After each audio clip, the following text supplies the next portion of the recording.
정대장TV 시청자 여러분 안녕하십니까? 정대장입니다. 자, 오늘은요, 올해 안에 꼭 집을 팔아야 하는 분들의 명단 공개를 해드리도록 하겠습니다.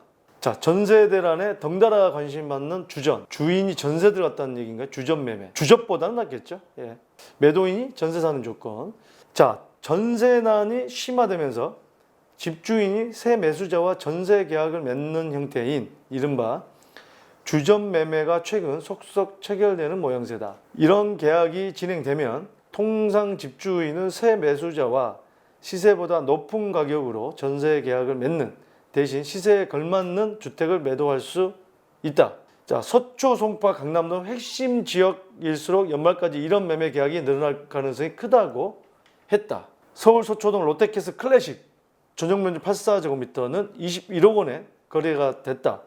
집주인이 새 매수자와 전세 계약을 11억 원에 맺는 조건이야겠다. 그러니까 집주인이 매도를 하면서 새 주인과 전세 11억. 그러면은 새 매수자는 10억만 있으면 되는 거죠. 10억 원의 자금만 융통하면 되는 셈이다. 서울 도곡동 도곡레슬 전용면적 84제곱미터는 최근 28억 원에 거래됐는데 역시 집주인이 전세로 계속 사는 계약 형태였다. 전세가는 17억 원으로 새 매수자는 11억 원으로 자금으로 집을 샀다. 그러니까 28억에 팔면서 집주인은 전세 17억의 계약을 쓰고 실질적으로 사는 사람은 매수자는 11억 원만 집주인에게 주는 거죠. 갭 매수를 하는 겁니다. 갭 매수. 전세가를 좀 올려주면서 사는 사람이 어떤 갭 자금을 적게 들게 하면서 이런 매물을 사기가 힘들죠. 요즘에. 왜냐하면 임차인이 계약갱신 청구권을 하기 때문에 갭으로 지금 사는 게 힘든데 이게 지금 이 어떤 고가 아파트에서는 좀 거래가 빈번하게 이루어지고 있다. 최근 집주인이 새 매수자와 전세 계약을 맺으면서 집을 매도하는 주전 매매, 이걸 주전 매매, 매도 물건이 속속 나오고 있다. 전세 가격이 높아지면 갭 투자액이 작아진다는 점 때문에 활발해지는 모양새다. 그렇죠. 전세 가격이 높아지니까 사기 쉽게 만들어주는 거죠. 시간이 지나면 집값이 더 비싸질 것으로 판단하는 사람이라면 실거주를 염두에 두는 매수자도 종종 이런 형태의 매매 계약을 체결한다. 그렇습니다. 지금 뭐 패닉바잉이 많이 이루어지고 있다. 이런 30대가 뭐 5억대, 6억대, 7억대. 자, 그런 경우는 계속해서 집값이 오르니까 뭐 있는 돈을 연끌을 해가지고 집을 사놓는 거죠. 갭 투자로. 그런 것처럼 집값이 더 오른다고 생각하는 분들, 이런 분들은 고가 아파트를 산다는 거죠. 자, 학교 진학 시기에 맞춰서 전세를 끼고 미리 매입하려는 사람들이 최근 좀 있었다. 강남 아파트는 가격이 계속 오를 것이 가능성이 크다고 보는 학부모들 통상 이런 계약을 선호한다. 자, 학교 진학 시기, 자녀는 좋은 학군에 보내고 싶고 또 강남 아파트는 그래도 지금 좀 애매한 상황이지만 그래도 우상향하지 않겠냐. 이런 분들은 그렇게 갭매수를 한다는 겁니다. 매수자 입장에서는 자금 조달 계획서 신고가 강화된 것도 이런 형태의 매매를 찾는 이유 중에 하나다. 규제 지역에서 3억 원 이상 주택을 구입하려면 자금 조달 계획서를 제출해야 하는데 1, 2억 원 넘게 집주인과 전세 계약을 체결하면 증빙해야 자금 규모를 줄 수 있다. 자, 이거는 지금 맞지 않습니다. 지금은 모든 규제 지역에서 모든 주택은 3억 원 이상이 아니라 자금 조달 계획서를 제출하게 바뀌었습니다. 이거는 맞지 않는 내용이고요. 자, 이렇게 되는 이유가 1세대 1주택자 장기보유 특별공제가 제가 얼마 전에 방송 상담도 했습니다만 그분은 잠실의 리센츠 아파트를 30년 전에 가지고 계셨던 분이에요.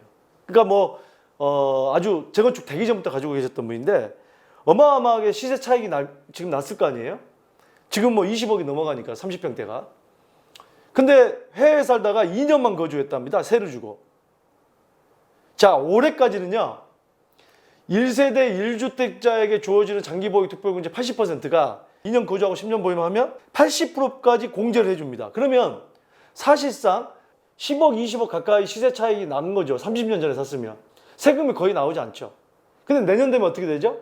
바로 지금 아래 표와 같이 보유기간, 이분은 10년을 보유했기 때문에 제가 말씀드렸던 이분은 40%는 받아요. 근데 장기보유 특별공제가 3년 차부터 거주를 또 해야 됩니다. 그럼 2년 차라 그러면 올해 팔면은 80%의 장기보유 특별공제를 받는데 내년에 팔게 되면 40%밖에 못 됩니다. 절반 이상 그 금액이 20억에 팔아도 만약에 취득가가 5억이다. 28억 15억이죠. 15억을 거의 세이브할 수 있는데 한 7억 넘는 돈을 추가로 내야 된다. 얼마나 이건 아깝습니까? 오래 팔아야죠. 네. 내년, 내후년 많이 오르고 내가 한 10년 확실하게 나는 살 거다, 거주할 거다. 그런 게 아니라 그러면 앞으로 어떻게 될지 모른다고 하면 올해 무조건 처분하는 게 맞습니다. 그래서 이런 것 때문에 이 신문기사처럼 이런 매매 사례가 많아진다는 겁니다. 물론 주인이 세를 안고 살던 주택을 매매하는 것은 과거부터 종종 있어 왔다. 그러나 요즘 들어 이런 형태를 찾는 매도인이나 매수인이 특히 많아졌다고 시장 관계자는 입을 모은다. 자, 지난 3월 반포 레미안 퍼스티지에서 발생된 전세금 사기 사건처럼 매수자가 작심하고 차입을 과다하게 하는 경우엔 문제가 될 수 있기 때문에 지나치게 유리해 보이는 거래는 주의해야 할 필요가 있다고 조언한다. 자, 집주인 A씨는 매수자 B씨와 전세계약을 12억 5천만 원에 맺고 23억 원의 전용면적 59제곱미터 주택을 매도하기로 했다. 시세보다 2억 원가량 높은 매매 계약이었다. 매매 계약과 전세 계약이 동시에 진행됐고 집주인이었던 세입자는 10억 5천만 원만 받았다. 문제는 매수자가 같은 날 대부업체로부터 담보대출 21억 5천만 원을 받고 해당 주택의 근저당으로 25억 8천만 원을 걸었다는 점이다. 주택임대차 보호법에 따라 집주인이었던 A씨가 전입신고를 했더라 하더라도 그 효력은 하루 뒤부터 발생한다. 이건 매수자는 이런 지금 상황이네요. 23억인데 대부업체랍니다. 대부업체니까 주택담보대출을 23억짜리 주택을 21억 5천만 원 받을 수 있었던 모양입니다. 거의 뭐 사채업체 같은 느낌이 듭니다. 근저당 설정이 돼 있고 집주인은 후순위로 전입신고를 한 거예요. 자, 근저당 설정은 즉시 효력이 생기기 때문에 선순위가 25억 8천만 원 대부업체 대출금이 되고 2순위가 전세가액 12억 5천만 원이 되는 셈이다 라면서 매수인이 감액 등기를 하지 않고 대출 상환을 못하면 A씨는 그 집을 15억 5천만 원에 매도한 셈이 되니 위험한 계약이다. 자, 반대로 이 얘기입니다.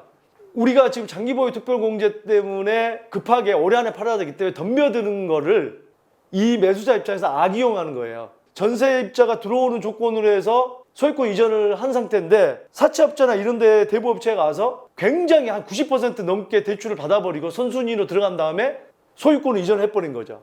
이 지금 후순위 기존 집주인은 이제 세입자지만 지금에 당하는 거죠. 후순위니까. 이거 경매에 날아가면 뭐 못 받는 거죠.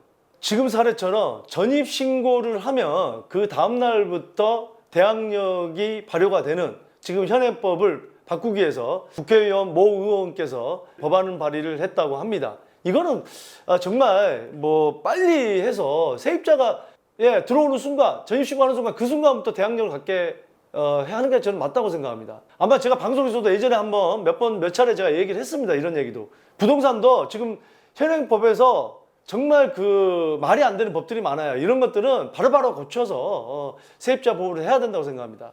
자, 오늘 저희 장대장TV에서는 실전 사례에서 이렇게 일어날 수 있는 일들을 여러분들께 미리서 조심하시라고 또 현명한 거래 하시라고 이런 사례들을 늘 분석을 해드립니다. 그리고 팁 하나, 오래 가지고 계셨고 실거주가 어려운 9억 초과에 대한 장기보유 특별공제를 받으실 분들은 꼭 올해 안에 매도를 하셔서 세금에 대한 양도세가 왜 이렇게 많이 나왔지? 내년에 모르고 팔았다가 낭패를 당하는 경우는 없어야 되겠습니다. 여러분들의 많은 고민 상담 들어오고 있습니다. 자, 이메일로 보내주시고요. 또 많은 응원 부탁드리겠습니다. 저는 계속해서 여러분의 부동산 고민 해결해 드리는 그날까지 많은 사례를 가지고 여러분들에게 분석해 드리도록 하겠습니다. 감사합니다.